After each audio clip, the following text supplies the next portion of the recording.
My name is Christine Perrigo. I'm one of the GAML educators. I specialize mostly in the computerized systems. This is my Statler that I have right now. Today I'm going to talk to you about how I tie and bury my thread ends, because I get that question all the time.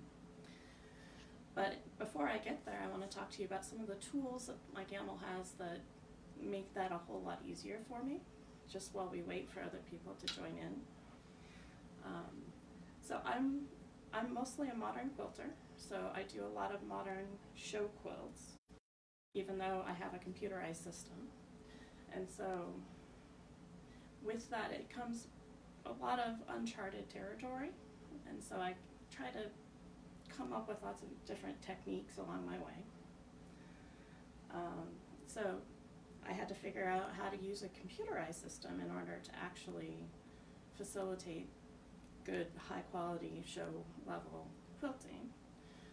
So some of the tools that allow me to do that: I have a ruler base on my system, this ruler plate. You wouldn't necessarily think that I would have a ruler base on a computerized system, but this allows me to actually tie those thread ends a whole lot easier, and I can actually tie them while the quilt is on the machine. I don't have to wait for later.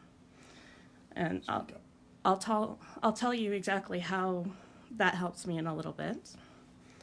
But I'm going to pull it over here. This quilt that I'm working on, it's a quilt by Michelle Wilkie. It's a collaborative quilt. We'll be taking some stitches with it later. But this is our new vivid lighting system that I have on this machine. So the vivid lighting system replaces not only the light bar from under here, but it gives us a whole another lighting system back behind the system back there. So you can see I have more light here, so it eliminates all those shadows in this area. The other thing you may not know is all of our lighting systems, all of our GAMLs come standard with black lights as well. So if I need to, I can come over here and switch it over to a black light, which you can't really see. But both of these actually turn on to that black light mode. I'm going to turn them back on to the regular standard mode. So there's not as many shadows around the needle. And then I'm going to talk just a little bit about the needle that I have. So this needle, it's bent. It did not come this way. It's a side-loading, self-threading needle. It's called a spiral eye needle. So instead of loading from the top, the end of the needle, it actually loads from the side of the needle, right there where my nail is. And it has become bent over time, just as I use it. I actually keep it on my machine except when I'm running edge-to-edge quilts. So I have my magnet that I use to check the alignment of my needle, right? So I leave that up here on my light bar and stick my needle there so that when I'm doing my custom quilting, it's always handy and I can always reach it. So I'm going to go ahead and have the machine stitch out a little bit of this pattern that I've been working on. And then after it stitches out, I'll talk to you about how I have to deal with all of those thread ends. So because this is a computerized system, I'm not going to be guiding it. I'm going to tell it to actually initiate a pattern for me that I've placed. And I've completely turned off all computer-assisted thread tying, because we can actually have our system take several stitches in one place before it does the complete pattern. So I've turned all of that off so that I can do all the tying and burying myself, and I'm not relying on my machine to actually do the securing of those thread ends. Like I said, because I'm working on higher end show quilts, and typically on show quilts you don't want to see all those little tiny stitches, so that I can more effectively hide those stops and starts every time I start a new pattern and pick it back up. So I'm just going to go ahead and tell my machine to go ahead and stitch this little section out. So it's going to come over and take my first stitch, and I'm going to pull up my thread. So I need to hold on to these thread ends, so I'm just going to wrap them around my finger. And you'll notice I have that ruler base on, so I can actually have quite a level surface to put my hands out on my quilt and keep everything level and stable. So I'm going to go ahead and have it start quilting. I'll speed it up just a little.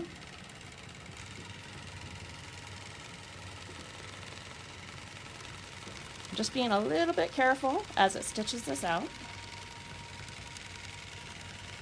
This is one of those main design elements on this quilt.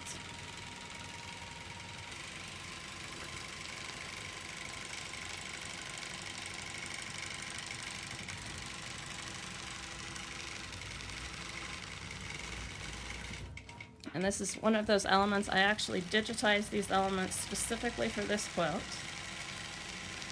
That's how I do most of my design work.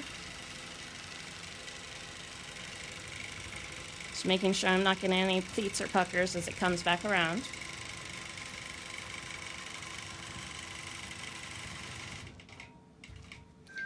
So now, as soon as the stitching ends, I'm going to go ahead and with this one I need to take one more tiny little stitch so that it meets up with my stitch in the ditch work that I did. So I'm just going to move it over and take that extra stitch. And I'm going to pull my thread ahead and push my machine back and let it take up the extra. And then I'm going to pull that thread up. And then by bringing the machine head back towards it, it actually loosens my bobbin thread. It's hard to see with the white on white. I'm going to pull up just a little. And now you'll see why I have that needle here. Because instead of taking another stitch to pull my bobbin up, I'm actually going to hook my bobbin thread with the needle. So I'm just going to come in here. There's my bobbin thread hooked on the needle. So I can pull it up. And I'm actually going to leave quite a bit of space so that I can tie these comfortably. I don't want to have to tie little tiny short thread tails. So I can pull, this one pulls easily, that's my bobbin thread, and this one is the one that's secured in the quilt. So I'm going to snip over here on the bobbin side. And then I'm going to give myself a longer thread tail from the needle. I'm going to snip that. Then I'm going to push my machine back to pull in my other bobbin thread. At which point it gives me these two thread tails. This one over here is my bobbin. This one's from my needle. So I'm right-handed. So in order to make sure that knot goes and makes itself right on my quilt top, I'm going to hold the bobbin thread in my left hand, and I'm going to bring that top thread that was in my needle over the top and make a loop. So I'm going to reach in the loop and pull it up. And I'm actually going to do that twice because we're going to make what they call a butcher's or a surgeon's knot. So instead of going around that loop once, I'm going around twice. And then while I hold that bobbin thread in my hand, I'm going to pull that top thread that was in my needle all the way down and secure it right next to the quilt top, right? And then that's my first knot. So I'm going to hold that bobbin thread again. And this time I'm just going to go through that loop once and secure it back down. So that makes a knot that's right at the base of my quilt top. So I can go ahead and pull that through. So this is where not only that ruler base helps, but also my needle, right? So I have my ruler base underneath, so I have a very stable platform. So when I use my needle, I can tell how many layers of the quilt I'm going through. So I'm actually not going to hook these thread tails in yet. I'm going to go ahead and put my needle in, and I'm going to put my needle in at that very last stitch that my machine took, so it melds in seamlessly. And I can feel as I'm going through the layers of the quilt to make sure I'm not going through the back of this quilt so that those thread tails are actually buried in there. And you can tell this is why that needle has been curved over time, is because I keep using it to do that motion. So if you get one of those self-threading needles, you might consider putting a little bend in it. It might actually help you over time. So this is where if I had that self-threading needle that was an end loader, I could pop it in the end, right there. But this is a side loading needle. It's that spiral eye needle. So I need to click in those threads so they're into the eye of that needle. And then I can just go ahead and pull it through. And then here's where I've found that ruler base comes in handy. Before I cut these thread tails, I'm going to put my finger over the top of the knot and pull, and I can actually feel when that knot goes into the quilt sandwich. And I make sure that it's not hanging out on the top of that quilt top, which point I can take my little snips and come in and snip it off really close. And then you have that seamless finish where you can't even tell where I stopped and started. So I'm going to go ahead and tell my system to cancel. And are there any other questions you guys have on the process of doing this? I can go ahead and walk through the process again. I have another thread end. Again, this is how I get a lot of those looks. I do digital quilting, so there are a lot of thread tails typically. Because I have lots of little individual patterns that I have to match and meet up precisely. And I can't, because it's digital, I can't just kind of fake it by making it meld into some other pattern. What kind of needle are you using? So the needle I'm using to bury threads, this is a spiral eye needle. It's a self-loading needle that's a side-loading self-threading needle. But you can use the top end loading needles. It's up to you. These are a little more expensive than the top loaders. Top loaders are fairly easy to come by, and you can get them in a lot of places. But the side loaders I find work a little bit better for this.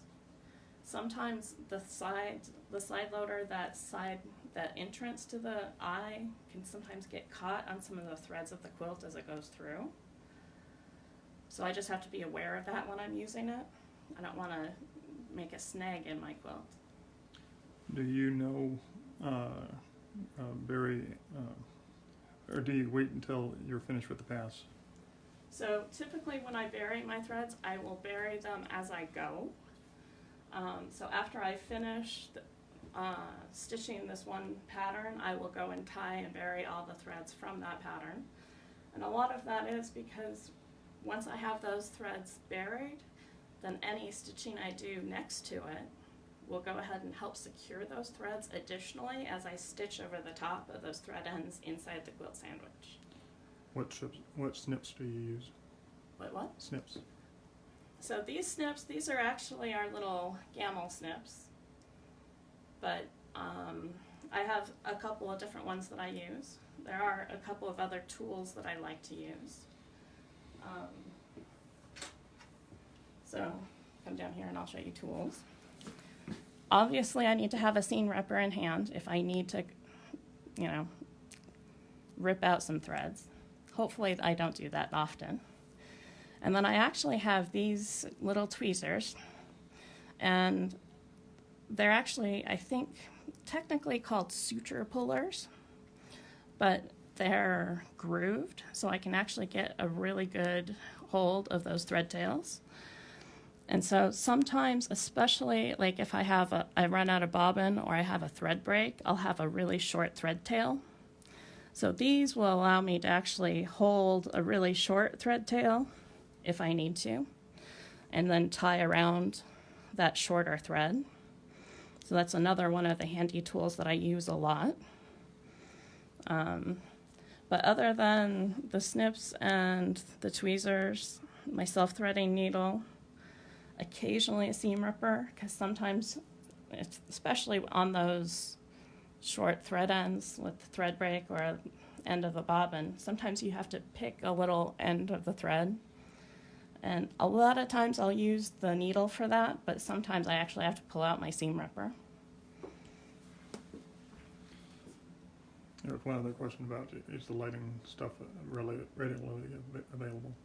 So the new lighting system on ours is definitely readily available.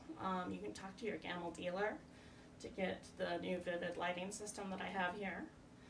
And it's, like I said, it replaces not only the main light bar area here, but it gives you this extra light under the arm back here to eliminate all those extra shadows. Anything else? Special thanks to my hubby on the camera today. He's helping me out. Hopefully you all had a good Easter weekend. I know it's not normal, but we're all trying to make do with what we have. What would you use a black light for? So to use the black light, let me just go ahead and I'm going to grab a thread real quick.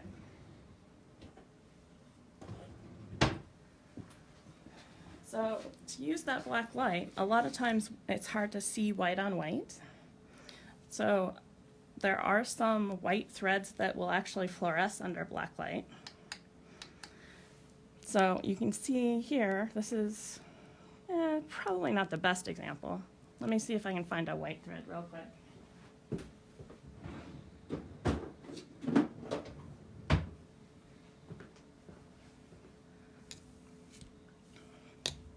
So here's that white thread under the black light, and I'm going to go ahead and switch this into the black light as well. And so some of these threads will actually fluoresce a little bit under the black light. Let me go ahead and dim the overheads. So you can see the white thread on white a little bit better under black light scenarios. So if I'm doing a lot of up-close detail work, it helps a lot to have that black light handy. And it's standard on all of our Gamels. You just have to actually reach up and hit the switch on your light bar. But like I said, the Vivid one has both.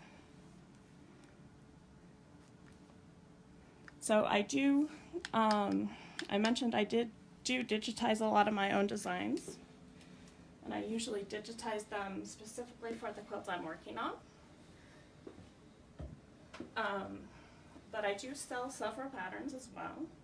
All of the patterns that I have available are actually available in our Gamel Pattern Cloud store at patterncloud.com. You can go ahead and log in there and download my patterns if you have a Gamel system. They're available, they'll download as a GQP, which is our Gamel quilting pattern file type. But I do a lot of other classes as well, where we digitize a lot of our own patterns as we go. So that way, hopefully you can create your own patterns as well. How does the needle stay on the light bar? Oh, the needle's staying on the light bar. Okay. So the needle stays on the light bar because I'm using my needle positioning magnet up here. So this is a really super strong magnet that your Gamel dealer has. I think typically they're a little bit longer. This one's a little bit older. But so this is the magnet that I use to tell exactly what position my needle is in. So typically I put it, that's about at that 5:30 position instead of straight on 6 o'clock. Or you can actually line up the whole of the needle or that magnet with the rear handle back there. So if you look at it, you can kind of see the rear handle way back there. So I kind of want to keep that magnet in line with that rear handle back there. So it's not quite exactly perpendicular.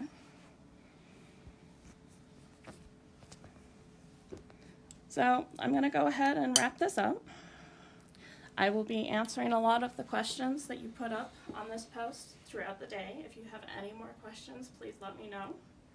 And again, go ahead and check out all of the lessons and videos we have at gamel.com. We're going to be doing these Facebook Live episodes, continuing on as long as we can, at 10:30 Central in the morning and 3 p.m. in the afternoon Central. So go ahead and make sure you come back at 3 p.m. Central today for our next round of these videos.